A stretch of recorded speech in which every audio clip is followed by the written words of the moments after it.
사도행전 1장 8절 우리 한 구절 화면을 보면서 여러분이 너무나 잘 아는 1장 8절 말씀 다 같이 한 목소리로 우리 읽도록 하겠습니다. 시작.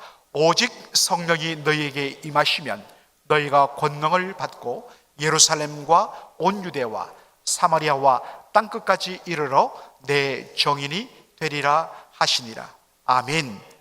오늘 지난 주일에 예고해 드린 대로 저희들 교회가 지금 10년 장기 선교 계획을 저희들이 세우고 성도들이 기도하며 함께 그렇게 헌금하며 특별히 올 한 해 저희들 그러한 정말 10년 아니 그 이상으로 함께 협력하며 그렇게 온 에너지를 우리의 마음을 쏟을 그런 선교지를 지금 정하기 위하여서 기도하고 또 형편이 됐는 대로 이번 월요일부터 오는 월요일부터 목요일까지 우리 6분의 비전 트립 팀이 도미니카 공화국을 또 방문하게 됩니다.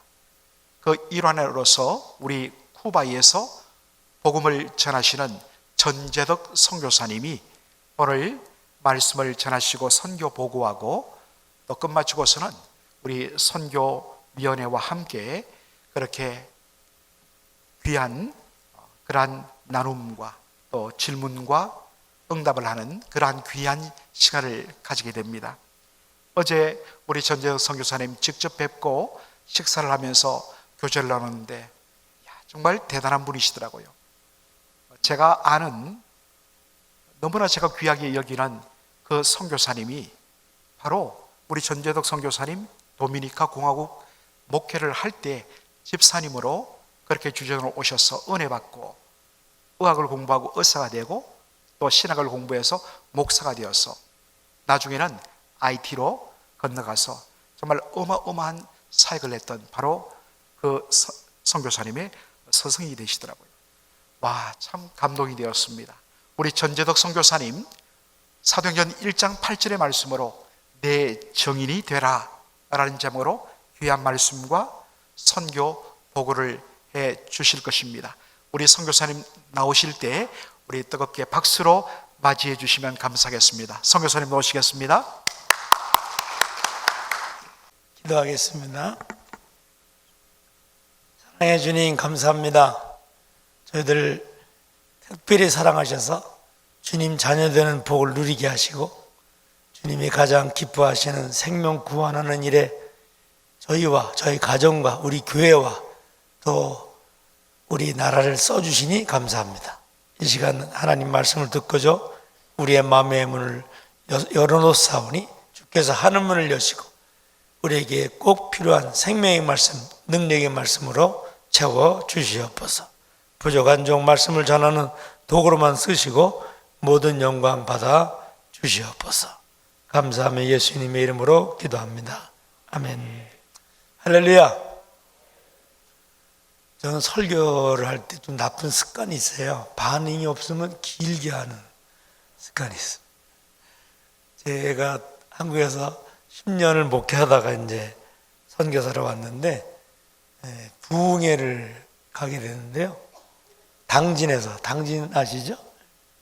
저도 충청도인데 충청도 사람들은 예배 시간에 아멘을 안 하고 집에 가서 아멘 하거든요.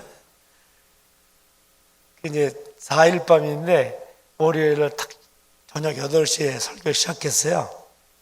근데 여름인데 농사 짓다가 오니까 얼마나 피곤하세요. 일제히 묵념으로 들어가셨어요. 한 2시간쯤 하니까 깨시더라고요. 그날 제가 설교를 몇 시에 끝냈냐면 반응이 없으니까 새벽 4시 반까지 했습니다. 아무도 가지 않았고요. 부흥회는 은혜 가운데 무사히 마칠 수 있었습니다. 저는 쿠바에 이제 간지 한 32년이 되는데요. 쿠바가 이게 되죠? 네, 쿠바가 보시는 것처럼 키베스트에서 90마일밖에 안 됩니다. 미국에서 가장 가까운 섬이 쿠바 섬이에요. 그런데 쿠바는 미지의 나라입니다. 그렇게 가까운데 갈 수가 없고 또 알 수가 없는 그런 상황에 놓여 있죠. 저도 어렸을 때 쿠바에 대해서 어떻게 배웠냐면 쿠바 사람들은 공산주의 사람들이니까 뿌리 나 있는 사람으로 그렇게 배웠습니다.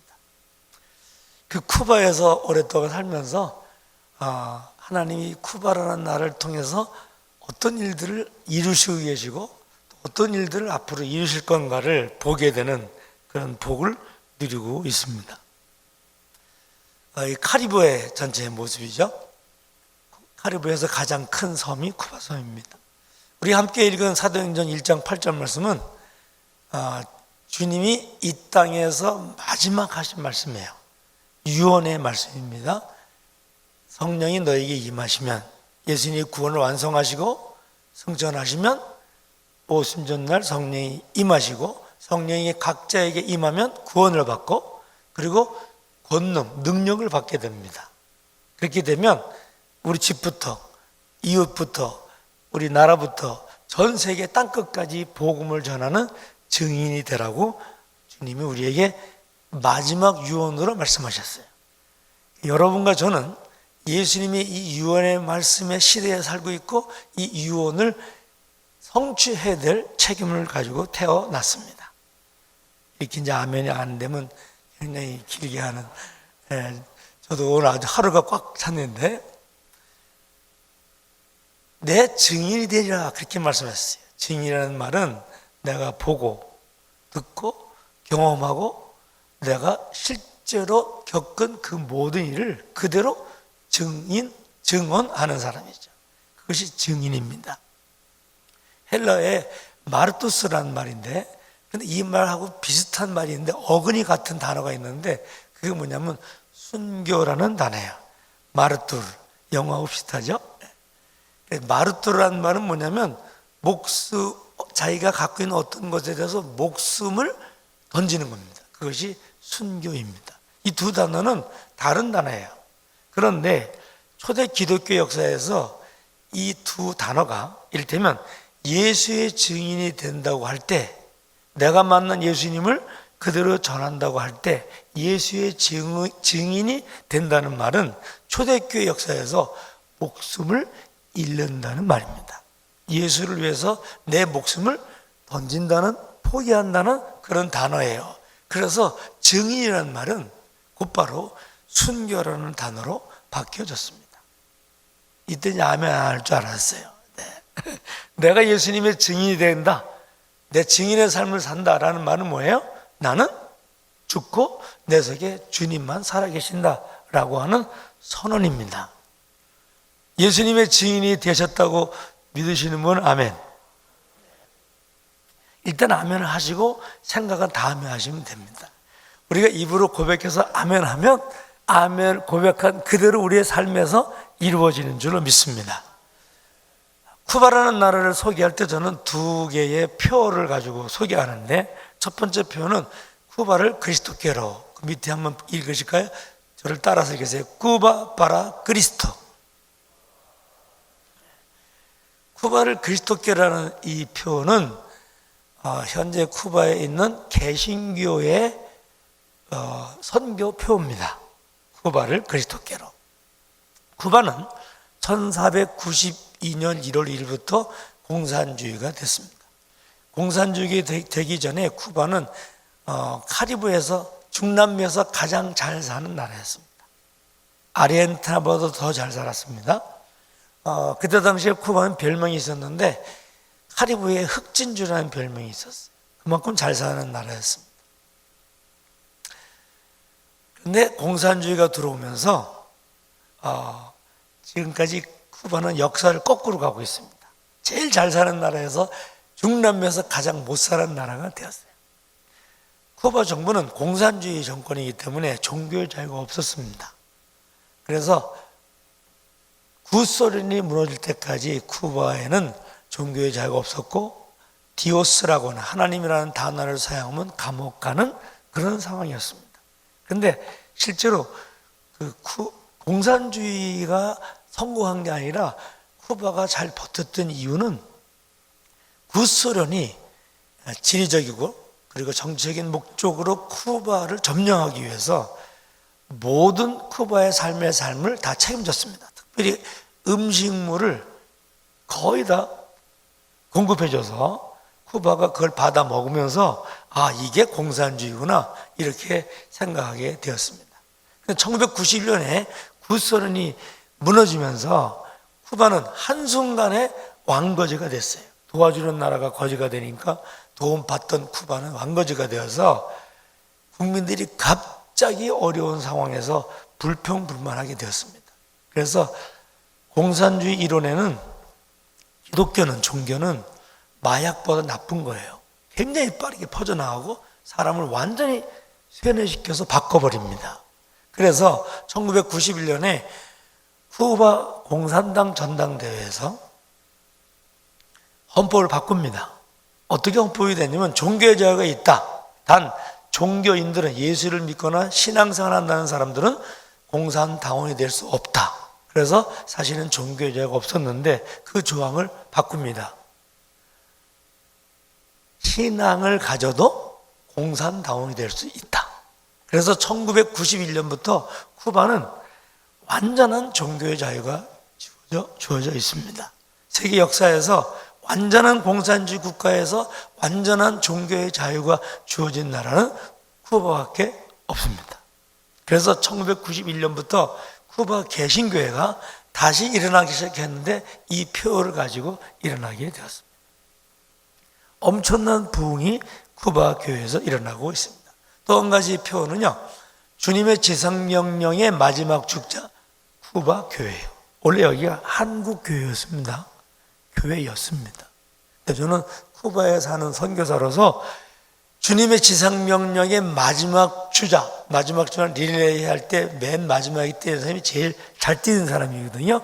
쿠바 교회를 통해서 세계 선교를 하나님이 마무리하신다. 그런 믿음으로 이 표현은 제가 만든 겁니다. 아멘 안 하셔도 됩니다. 세 키워드를 가지고, 세 가지 키워드를 가지고 쿠바를 설명하려고 하는데, 첫 번째는요, 가난, 결핍, 억압, 고난이에요. 여기 60세 넘으신 분들은 이 단어를 보면 어렸을 때를 생각할 겁니다. 제가 제일 먹고 싶었던 게 뭐였냐면요, 그 아끼바리 쌀밥, 따끈따끈한 쌀밥에다가 유정란, 계란을 탁 넣어서, 간장 외간장을 쳐서 이렇게 딱 볶으면은 이렇게 돌리면 그냥 아주 맛있는 계란밥이 되는 거죠. 그게 제일 먹고 싶었는데 그걸 제대로 못 먹어가지고 제가 제대로 못 컸어요. 그걸 먹었으면 10cm는 더 컸을 텐데요. 지금 쿠바가 저희들 60년, 70년 한국의 그런 상황이 되어 있는 그런 표입니다.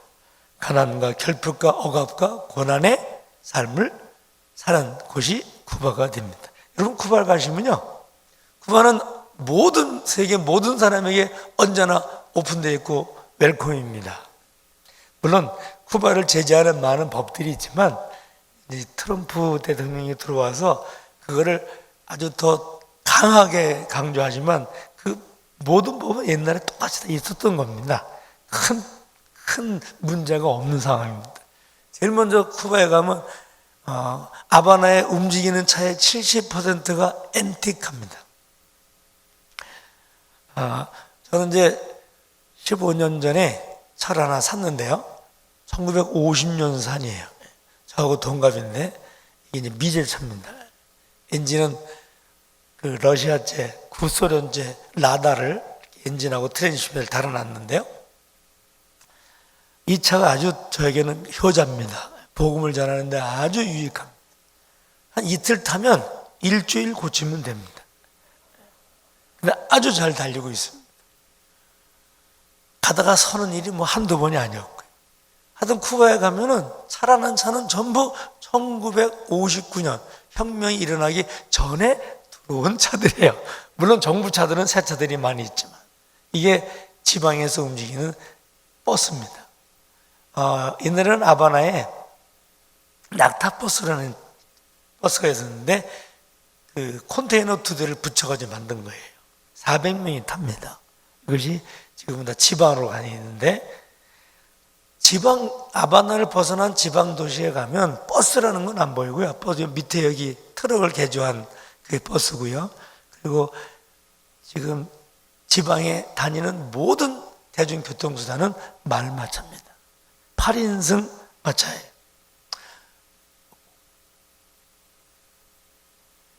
이게 8인승 마차인데 아이들이 학교 가느라 타서 한 20명 탔어요.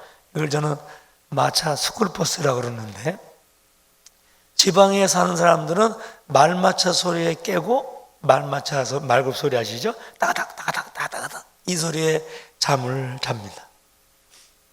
이게 19세기를 배경으로 한 영화의 한 장면이 아니라 2025년 5월에 쿠바에 생생한 모습입니다. 하나님께서 팬데믹 기간 동안에 저에게 축복을 해주셔서요, 이 스쿨버스를 사게 됐습니다. 제가 살 때 40살이었어요. 40살. 지금 45세 잡수였는데, 이게 얼마에 샀냐면요, 6만 불에 샀습니다. 지금까지 고친 병이 한 15,000불 들었습니다. 근데 이 차를 타고 주의 복음을 섬 전체, 쿠바 섬 전체에 복음을 전하는 일을 하고 있습니다. 이 사진은 한 15년 된 사진인데요, 아바나에 있는 제일 큰 슈퍼마켓에서 찍은 사진이에요. 그러니까 이런 진열장을 판매한 곳이 아니고 아무것도 없는 거죠. 15년 전입니다. 그 다음에 팬데믹이 생겼고, 지금은 상상을 초월하는 그런 기근에 관한 적이 있어요. 제가 동영상 하나를 준비했는데 보세요.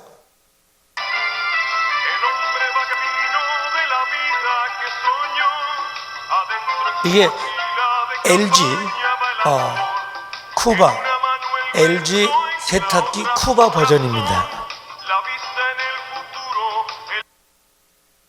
그러니까 이게 지금 실제 사용하고 있는 거예요. 너무너무 어렵고 너무너무 배고프고 전 국민이 하루에 한 끼를 제대로 못 먹습니다.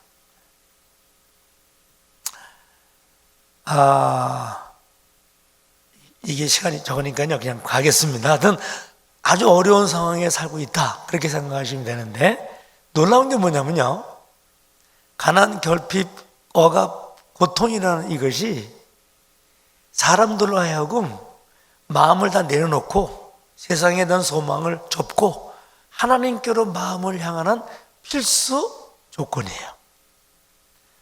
가난과 결핍 속에 사는 67년 된 쿠바 공산주의 국가 나라의 쿠바 사람들이 이제는 옥토가 됐습니다.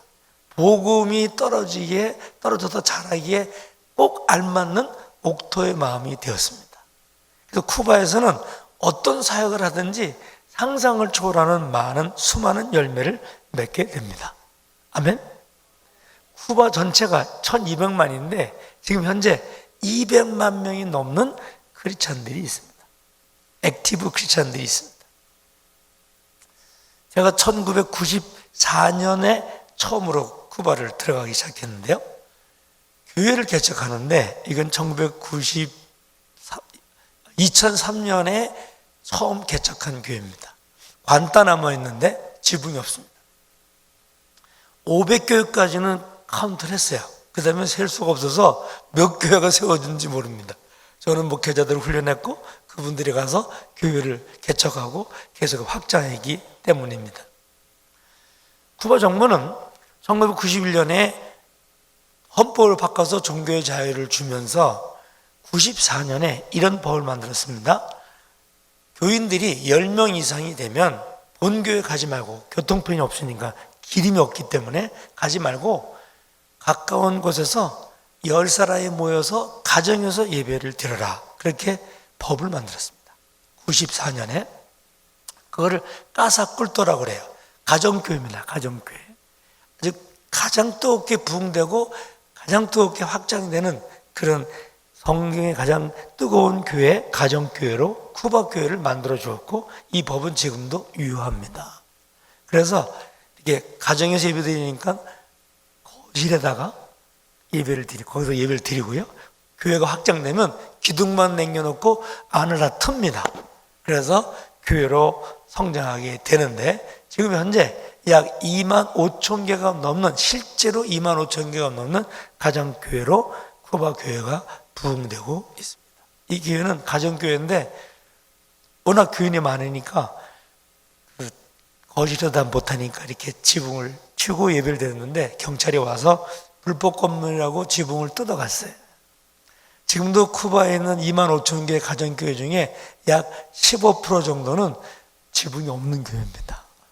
여러분, 예배 드리다가 비 맞아봤어요?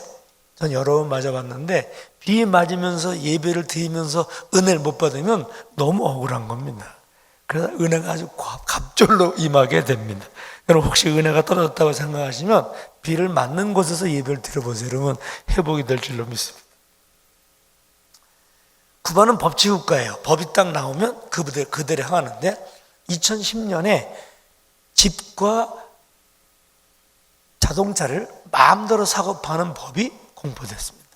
그래서 그때부터 교회가 건축이 됐어요. 그전에는 교회 건물을 짓는 거라든가 어떤 허리케인이나 어떤 재난에 의해서 집이 무너지기 전에는 건축 허가가 나지 않습니다. 그런데 2010년부터 집을 사고 팔고 자동차를 마음대로 사고 파는, 그러니까 쿠바 경제에서 경제혁명이죠. 사유재산을 인정해 준 거니까요.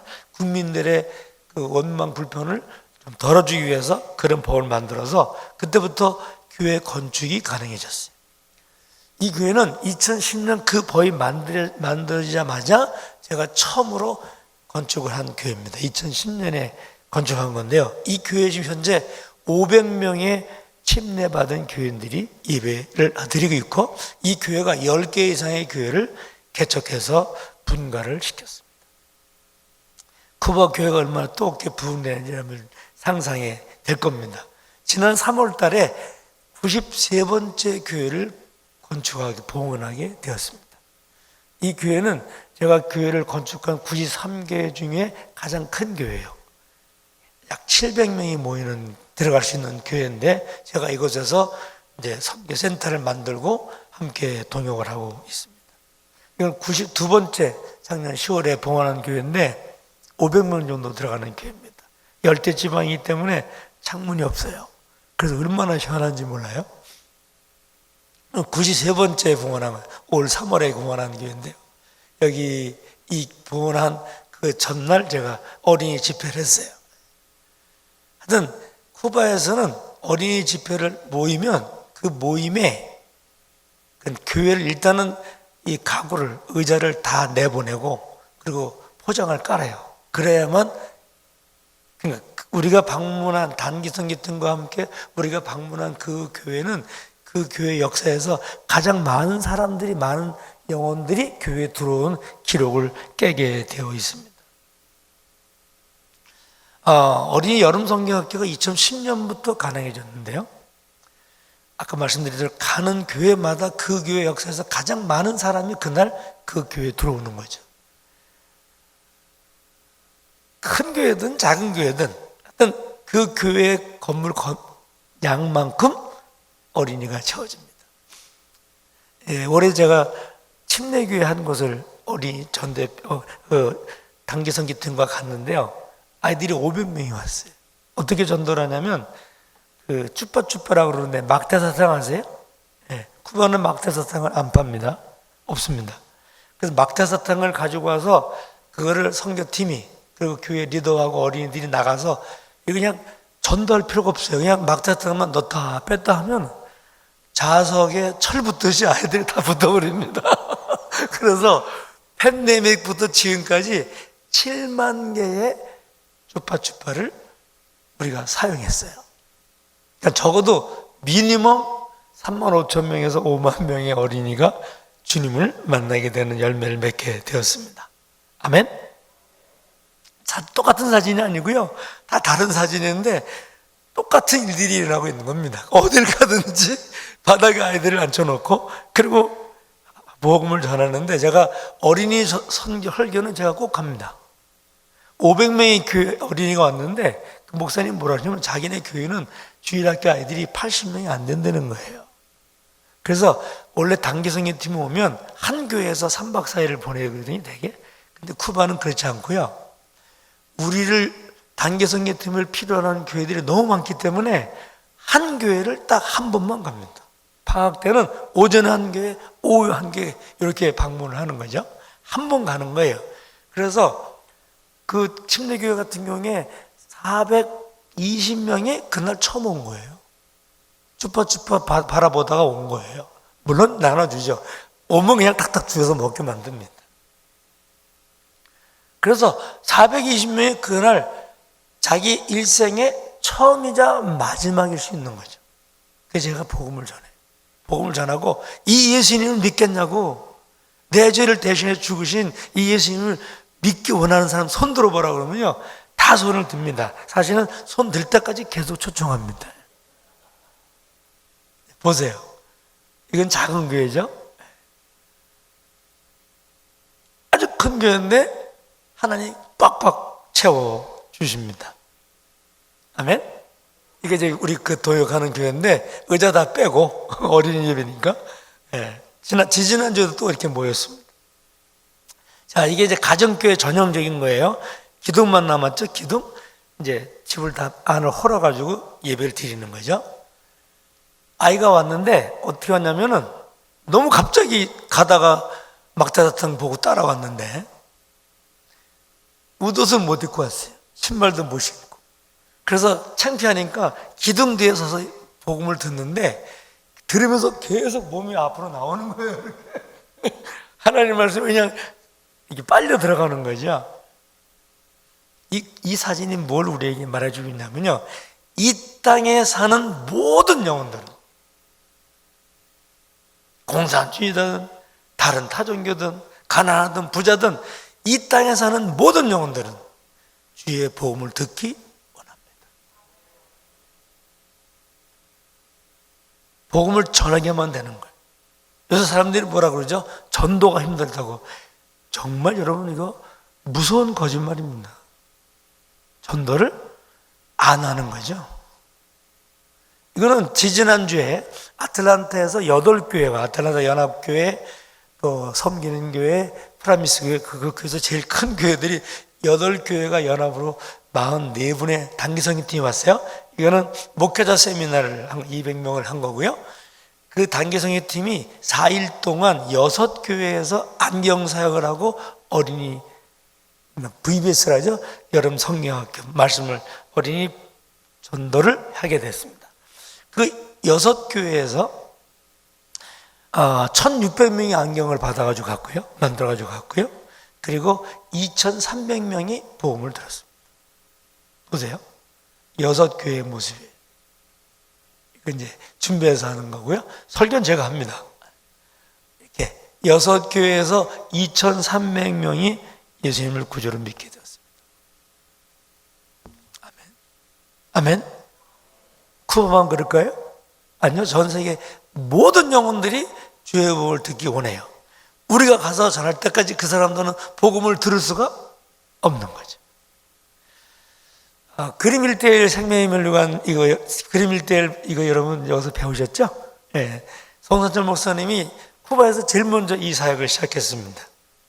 2017년부터 19년까지 3번에 걸쳐서 1300명의 전도자가 만들어졌어요. 쿠바 사람들은 배우면 그 다음날 곧바로 실천합니다.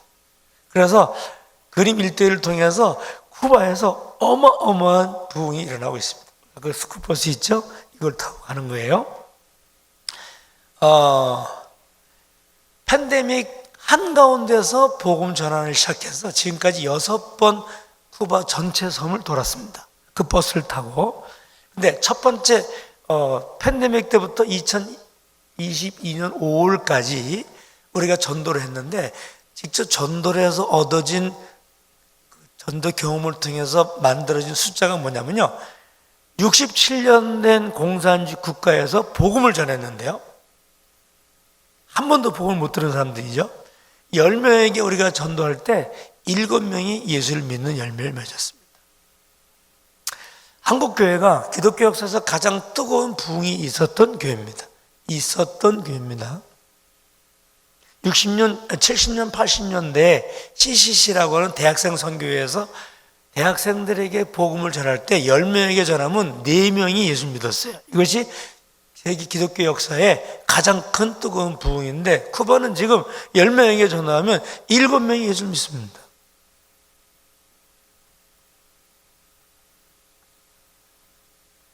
아마 이전에도 없었지만 이후에도 없을 거예요. 그래서 제가 쿠바 교회는 세계 선교를 마무리하는 교회라고 이렇게 믿음을 갖게 된 겁니다. 지난 2월 달에 6번째 전도를 했는데요. 너무나 많은 열매를 맺었어요. 지금까지 4,000교회가 저희 사역하고 연결되어 있습니다. 수많은 전도자를 세웠고요. 그들이 지금도 전도하고 있습니다. 그래서 1,200만 중에 200만이 넘는 크리스찬이 된 것입니다. 2022년도에는요, 어린이 전도협회와 함께 어린이들 전도하는데 10만 명을 전도하는 목표를 완성하게 되었습니다. 너무나 많은 열매들이 쿠바에서 복음의 열매가 맺혀지고 있습니다. 지난 2023년에는요, 다음 세대를 위한 전도 집회에 우리가 집중하면서 100개의 대도시에서 복음을 전하겠다는 마음을 가지고 시작했습니다. 이 집회 중에 가장 많이 모인 것이 아바나에 있는 순복음교회인데요. 중앙 순복음교회인데 제일 큰 교회입니다. 아바나에서 안에 3,000명이 들어갔어요. 그 가구 다 치우고 3,000명이 들어 밖에 1,000명이 모였습니다. 4,000명이 모여서 예배를 드렸습니다. 근데 이런 일들이 계속해서 쿠바에서 일어나고 있습니다. 지방을 다니면서 복음을 전하는데 이건 약 2,500명이 모여서 예배를 드린 것입니다. 실내에서 예배를 드리면 실내가 매 터집니다. 이렇게 다 못 들어올 때는요, 창문을 열어놓고 창문에서 예배를 드립니다. 어디든지 언제든지 이제 야외 집회를 하는 거예요. 지금요, 다 허가를 받고 합니다. 허락을 해줍니다. 사람들이 오는데 비가 오는 거예요. 쿠바에서 제일 불편한 건 교통수단입니다. 사람들이 트럭을 타고 오는데 비가 왔어요. 여기는 트랙터, 사탕수수로 세계에서 제일 유명한 것이 쿠바잖아요. 설탕 수출 1위 국가였습니다. 지금은 자기들이 먹는 설탕도 부족합니다. 이게 공산주의예요. 그래서 수입해 옵니다. 설탕을. 근데 트랙터 뒤에 그 사탕수수깡을 실는 거기 타고 오는 거예요. 억수같이 비가 왔습니다. 이분들은 이제 돈 하나도 안 내고 샤워를 하는 그런 축복을 누렸죠. 이 비 맞고 집에 갔을까요? 3시간, 4시간 후에 시작하는 그 집회를 기다리고 은혜를 받고 간 거죠. 무슨 집회든지 하여튼 모여서 예배를 드리는 곳에는 성령의 은혜가 임하고 뜨거운 부흥의 불길이 임합니다. 여러분, 이 사람들 얼굴 한번 이렇게 보세요. 표정 한번 보세요. 청소년 집회입니다. 너무너무 뜨거운 부흥이 쿠바 교회에서 일어나고 있습니다. 세 번째 쿠바를 설명하는 키워드는 나눔과 누림입니다. 이 부흥의 놀라운 축복의 역사가 쿠바에서 일어나고 있는데, 그 주신 축복과 구원과 축복을 누리기 위해서는 그것을 나눠야 됩니다. 한국교회가 아주 무서운 질병에 걸려 있는데, 영적인 질병에 걸려 있는데, 그건 뭐냐면요, 왜 하나님이 한국이라는 세계에서 가장 못 사는 나라 중에 하나인 한국이라는 나라를 이렇게 축복하시고 한국교회를 축복하셨을까? 그 이유를 잊어버렸다는 겁니다. 나누지 않으면 결코 주신 복을 누릴 수가 없습니다. 이거는 시도스파라 벤데시라는 쿠바 말인데, 스페인어인데, We are blessed to bless라는 뜻입니다. 2003년에 제가 쿠바에서 어떤 신학교를 시작했냐면, 목회자를 양성하는 신학교가 아니라 선교사로 헌신하는 사람들을 모아서 선교사 헌신을 하는 신학교를 시작했습니다. 근데 그 2회 졸업생이 개척한 가정교회자가 설교를 갔는데 한 50명 정도 예배를 드리는 거예요. 그 집은 일주일에 4번 이상 갑니다. 거실에서 예배를 드리는데 일주일에 4번 예배 드리거든요. 예배 드릴 때마다 소파, 식탁, 가구를 다 내 꺼내놔야 돼요. 왜냐면 50명이 예배를 드리니까. 장의자인데 밑에 것만 있어요. 밑에 것만 등받이 놓고. 그래서 한 50명 예배를 드리니까 뭐 숨도 못 쉴 만큼 꽉꽉 껴앉아서 예배를 드리는 거죠. 제가 딱 맨 앞에 앉아서 기도하고 눈을 떴더니 이렇게 써 있는 거예요. 벤데시도스 파라 벤데시. 저는 이 표를 봤을 때요, 쏟아지는 눈물을 어떻게 할 수가 없었습니다. 왜냐하면 제가 그분들 너무 잘 알거든요. 하루 한 끼를 제대로 못 먹습니다. 양말 신는 사람이 아무도 없습니다. 우리의 상상을 초월하는 그런 기근과 가난성에 살고 있습니다. 신학교를 하는데 신학생들이 고백을 들은 거예요. 제가요, 남자들이 거의 속옷을 못 입고 있는 거예요. 속옷도 제대로 못 챙겨 입는 사람들이 뭐라고 고백하냐면, 우리는 축복받은 사람입니다. 왜냐하면 구원받았고 예수님이 우리 속에 계시기 때문에 나는 축복받은 사람. 근데 이 구원과 축복은 처음부터 우리만 위한 것이 아니라 처음부터 이 받은 구원과 축복을 다른 사람들을 블레스하기 위해서, 다른 사람을 구원하기 위해서, 다른 사람을 축복하기 위해서 주신 복이라고 고백하는 겁니다. 이것이 쿠바 크리스천들의 멘탈리티입니다. 저는 다시 한번 쿠바를 그렇게 믿습니다. 어떻게 믿냐면요, 선교사 양성 특수훈련센터다. 쿠바를 그렇게 봅니다. 하나님께 2가지 구체적인 전략을 저에게 주셨는데요, 주님의 지상명령의 마지막 주자로 쿠바가 쓰임받는 구체적인 전략인데, 첫 번째 전략은 쿠바 현지인들을 선교사로 훈련시켜서 파송하는 것입니다. 저는 2003년부터 2018년까지 15년 동안 선교사 양성신학교, 쿠바 선교사관학교라는 것을 황선주 박사님하고 시작을 했어요. 담이라고 이렇게 이름을 짓는데, 그래서 15년 동안에 2,300명이 졸업했습니다. 보딩스쿨이에요. 1년 동안 먹고 자고 하는 겁니다. 뭐 열악한 상황에서 그렇게 같이 훈련을 받았는데 2,300명이 졸업을 했고요. 졸업의 조건은 뭐냐면 1년 훈련 받고 자기 사는 동네로 돌아가든지, 아니면 10,000명 이상 되는 도시에 가서 교회를 개척한 사람만 졸업시켰습니다. 그리고 그 자녀들 3,000명이 선교사로 헌신했습니다. 지혜마 신학교로 LA 은혜 신학교, 은혜교회에서 이제 세운 신학교인데, 김광식 목사님이 제 멘토십니다. 그래서 2015년에 오셔서 2017년에 80명 합숙 훈련을 하는 신학교를 시작했어요. 지금까지 지금 7기가 하고 있는데 거의 400명의 졸업생을 만들어내고, 지금 현재 74명이 이번 9월에 7기생이 졸업을 합니다. 무엇을 하든지 다 감당할 수 없는 그런 풍성한 열매가 맺어지는 거죠. 어디서요? 쿠바에서. 이번 7기생 80명을 뽑는데 300명이 지원했습니다. 이건 현재 세계에서 어디서 일어나지 않고 있는 겁니다. 신학교와 학생이 미달이죠. 어디든지. 지난 1월에는요, 과테말라에서 김상돈 목사님이 시작한 월드비전 신학교라는 게 있는데 1월 9일 날 90개 분교가 시작됐어요. 학생 90명이 아니고 90개 분교가 시작이 돼서 이들이 90군데에서 하나님 말씀 전해서 평신도 리더도 되고 또 목회자 되고 선교사가 되는 사역이 진행되고 있습니다. 쿠바 전체가 하나님의 특별한 부흥의 불길로 차고 넘치고 불붙고 있습니다. 또 한 가지 하나님 저에게 주신 전략이 뭐냐면요,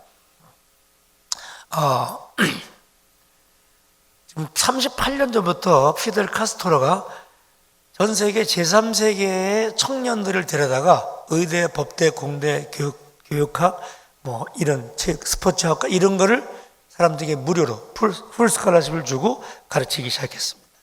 공산주의가 얼마나 위대한 것을 자랑하기 위해서. 제가 지금 쿠바에서 사역하는 가장 주력하는 사역이 의대 같은 경우는 6년 동안 하거든요. 그러니까 세계에서 와서 공부하고 있는 유학생들을 대상으로 하는 사역을 가장 주력 사역으로 하고 있습니다. 쿠바에 특별히 의대생들이 97%가 넘습니다. 현재 93개국에서 의대생들이 와서 쿠바에서 공부하고 있는데 3만 명이 공부하고 있습니다. 그 3만 명이 졸업하고 가면 또 오고 계속해서 하고 있는 거죠. 특별히 한 10여 년부터는 아프리카 학생들이 2만 명의 대세예요. 아프리카 학생들이 대세입니다. 쿠바에는 아바나에는 유학생 의대 유학생을 위한 전형 유학생 의대 유학생들을 위한 전형 외국인 의대가 있는데 이 엘람이라는 학교는 10,000명을 수용합니다. 기숙사가 10,000개, 침대가 10,000개가 있는 거예요. 근데 그 10,000명, 이 신학교, 이 의대에서 공부하는 학생들 중에 평신도 목사가 30명입니다. 저랑 통역하고 있는 사람들이.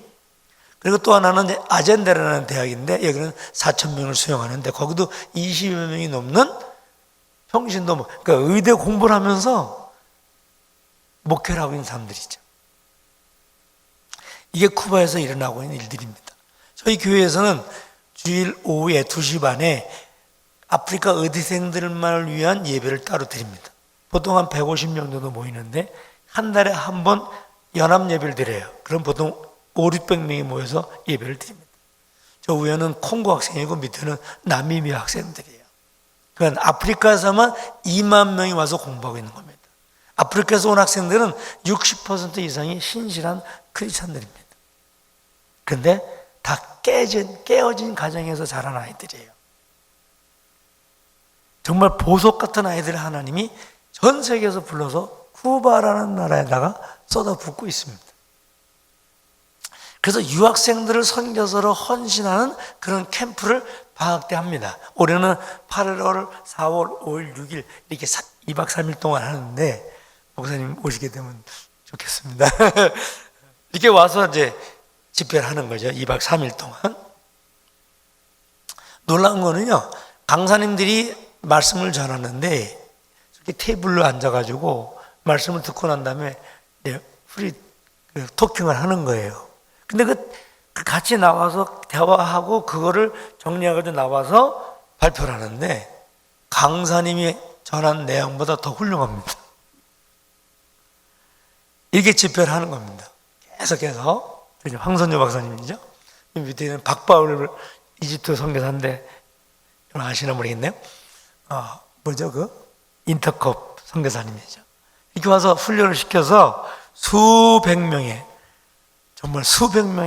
하나님의 그러니까 의료 전문인 선교사를 파송해서 쿠바로 자기 나라로 보내고 있습니다.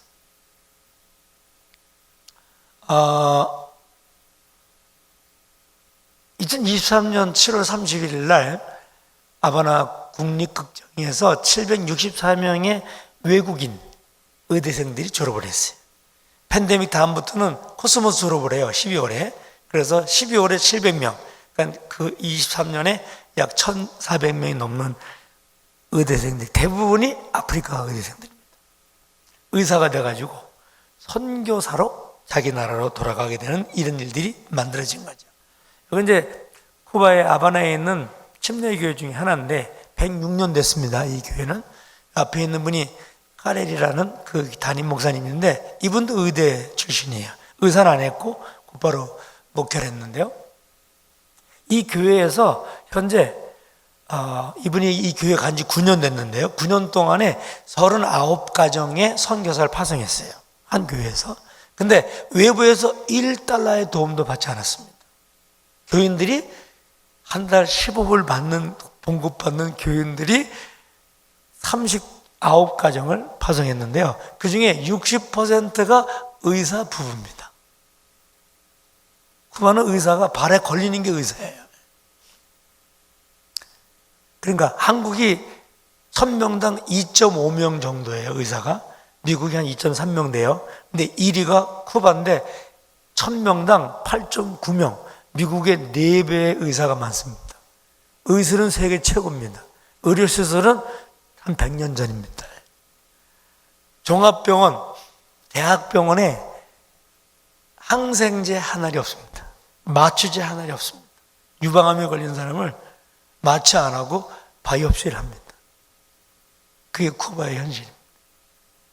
그래서 너무나 많은 사람들이 훈련받는 거죠. 근데 지금 나사렛 교회인데, 나사렛 침례교회에 올해 금요일, 토요일 이틀 동안 선교사 훈련하는데 205명의 선교사가 지원해서 와서 공부하고 있습니다. 이게 쿠바 교회입니다.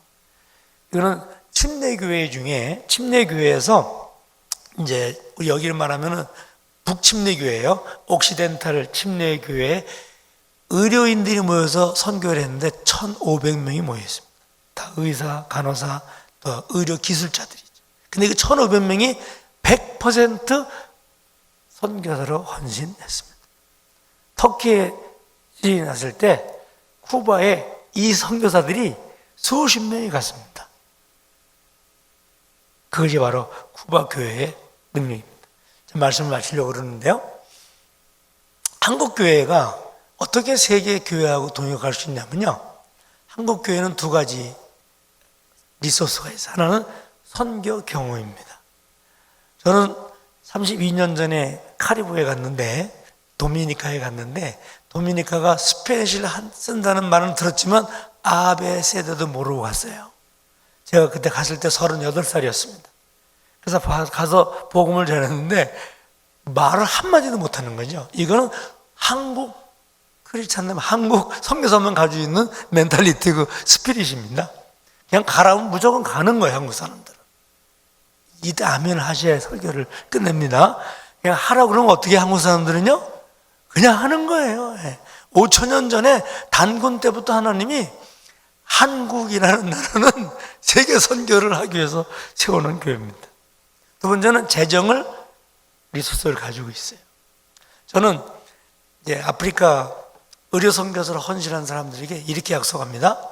여러분들이 가서 교회를 개척하고 그리고 병원을 개척하면 한 달에 100불씩 3년을 지원하겠다. 아프리카 콩고 공화국이 있는데, 콩고 공화국에서 지금까지 13년 동안에 의사가 돼가지고 간 사람이 2,300명입니다. 한 나라에 2,300명이 쿠바에서 의사가 돼가지고 갔어요. 근데 그 2,300명이 교회를 개척하고 병원을 개척해요. 그런데 그들이 받는 봉급이 150불이에요. 의사가 돼 가서 받는 봉급이 150불이에요.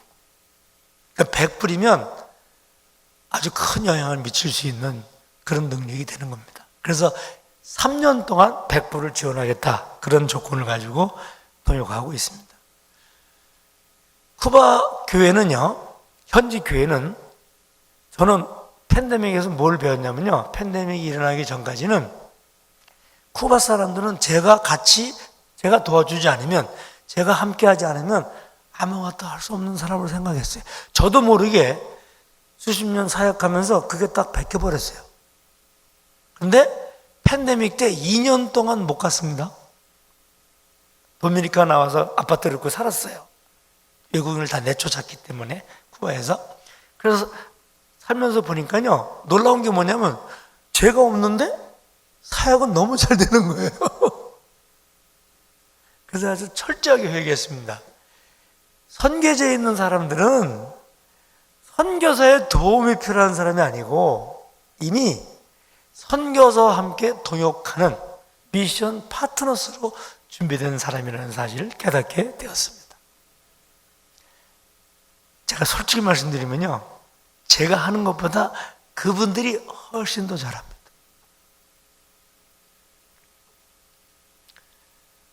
이 마지막 사진입니다. 황선주 박사님이 미국인 목사님으로부터 선물 받은 건데, 이게 이제 밀 농사 짓는 거죠. 텍사스 달라스에 있는 밀 농사인데요. 대개 이제 저 넓은 농토를 한 사람이 가지고 있는 거죠. 그래서 추수 기계를 넣어가지고 추수를 하는데, 저 추수기계가 날개가 20m예요. 그리고 그게 3층 높이로 큰 겁니다. 그걸 갖다 놓으면 쫙 저 넓은 털을 다 추수를 하는 거죠. 오른쪽에는 밀 자루가 나오고, 여기는 이제 그 풀이 이렇게 다 해서 나오고 쫙 도는 거예요. 그런데 농사를 추수하고 있는데 저기 먹구름이 있고 번개가 있고 마른 번개가 있고, 무슨 말이에요? 곧 스톰이 온다는 거죠. 그래서 이 이름을 붙인 건데요, 더블 타임 비포 더 스톰이라는 이름이에요. 곧 폭풍우가 비가 오기 때문에, 비가 오면 나달이 깨집니다. 차가운 비가 오면은 그게 가치가 떨어지는 거죠. 그래서 한 대를 더 넣어야 되는 거예요. 그것이 더블 타임 비포 더 스톰이라는 사진에서 나오는 얘기입니다. 여러분, 주님이 다시 오실 날이 가깝다고 믿으시면 아멘.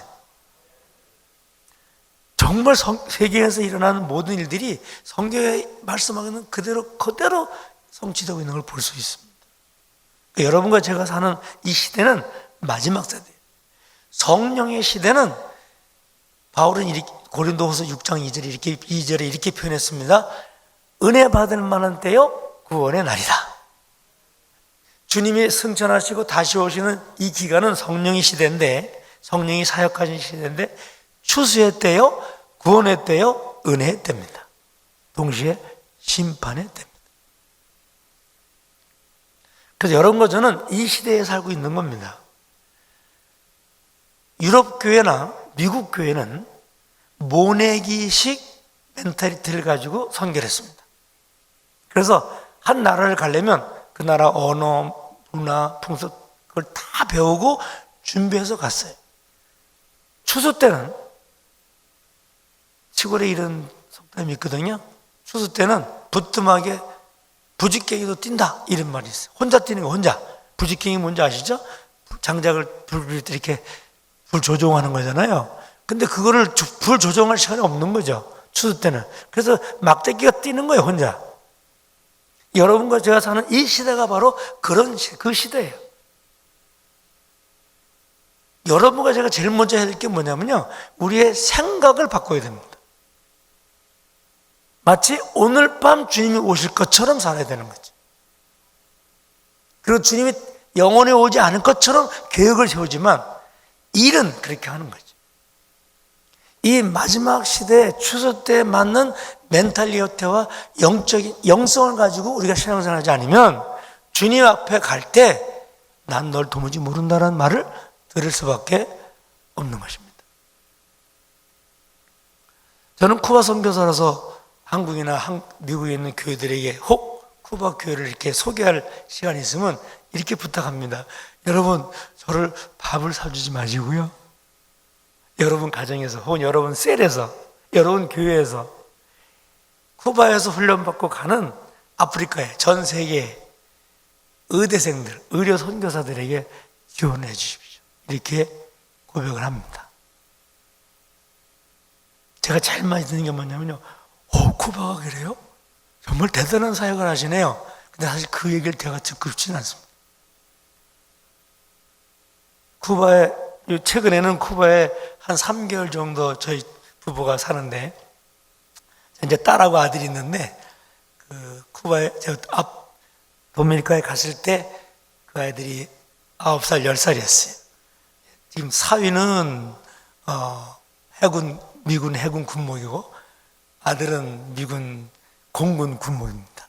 15년 이상 다 목회를 했는데, 그 녀석들이 갔는데요, 지금은 쿠바에 있으면 저희 부부가 한 2개월 지나면 3, 4kg 몸무게가 줍니다. 돈이 있어도 사 먹을 게 아무것도 없습니다. 슈퍼마켓이 문을 다 닫았습니다. 정말 얼마 못 갈 것 같아요, 쿠바가. 그리고 한국이 이제 재수교가 됐잖아요. 대사관이 열어졌고 대사관이 왔는데, 한국 교회가 쿠바를 살릴 거라고 저는 믿습니다. 아멘? 그런 상황이 있는 거예요. 2kg 이상, 3kg, 3, 4kg 줄어서 밖에 나오면 한 한 일주일 동안에 매일 한 1파운드씩 늡니다. 제가 지금 한 5kg가 는 얼굴이에요. 이게. 그래서 오늘 좀 빛이 날 것 같습니다. 그런 나라인데 그 어려운 나라에서 쿠바를 보고만 하는 정도가 아니라 세계를 흔드는 일이 일어나고 있는 것입니다. 저는 쿠바 선교 사역하면서 67년에 쿠바 완전한 공산주의 국가에서 하나님 이렇게 일을 하셨는데, 북한 81년 동안 쿠바는 비교도 안 되는 그런 억압과 고통 속에 사는 북한에 있는 크리스찬들은 하나님이 얼마나 놀라운 일들을 준비하고 계실까 기대가 되고 믿음이 생깁니다. 사랑하는 성도 여러분, 주님의 마지막 영적 대추수 때 여러분과 제가 살고 있습니다. 마음을 바꾸시고 생각을 바꾸시고 삶의 스타일을 바꾸시기 바랍니다. 기도하겠습니다. 사랑해 주님 감사합니다. 세상 만민 중에 저희들 특별히 뽑으셔서 주의 복음을 전하는, 생명을 나누는 이 귀한 일에 써주시니 감사합니다.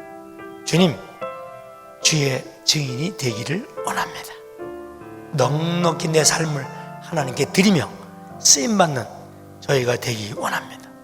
맥클린 교회를 통해서 이 영적인 마지막 대추수 때 주의 뜻을 이루시옵소서. 여기 하나님의 준비된 심령들을 통해서 하나님의 소원이 이루어지게 하여 주시옵소서. 이사야의 고백이 나의 고백이 되게 해 주시옵소서. 주의 내가 여기 싸우니 나를 보내시옵소서. 주여 우리 가정을, 우리 자녀들을 보내시옵소서. 우리 교회를 쓰시옵소서. 주님 도와주시옵소서. 예수님의 이름으로